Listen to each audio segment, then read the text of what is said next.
Welcome to Anita's Guide to Simple and Easy Cooking. I'm Anita and today I will show you how to make fresh green pea and tomato curry. So let's get started.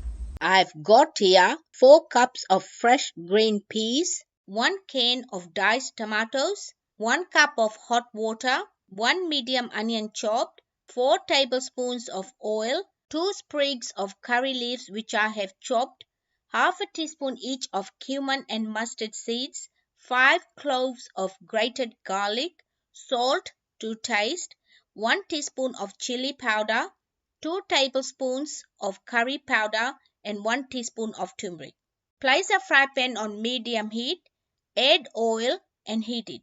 Add cumin and mustard seeds, give it a mix and cook it for 30 seconds. Add onions, curry leaves and garlic. Give it a mix and cook it until the onions get a light brown color.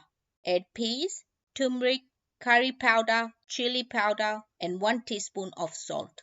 Give it a mix and cook it for 1 minute. Add water, give it a quick mix, cover it and cook it for 10 minutes, stirring it twice. After 10 minutes, add tomatoes, give it a mix, cover it, lower the heat and cook it for 20 minutes, stirring it twice.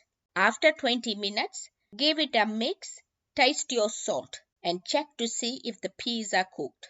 My peas are cooked and it doesn't need any more salt.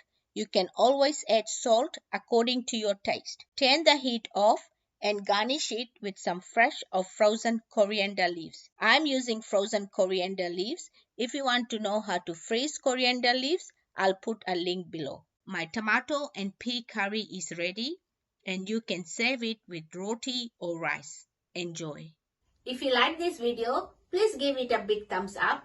For more of my simple and easy videos, please subscribe to my channel and don't forget to press the bell icon to receive notifications of my latest videos.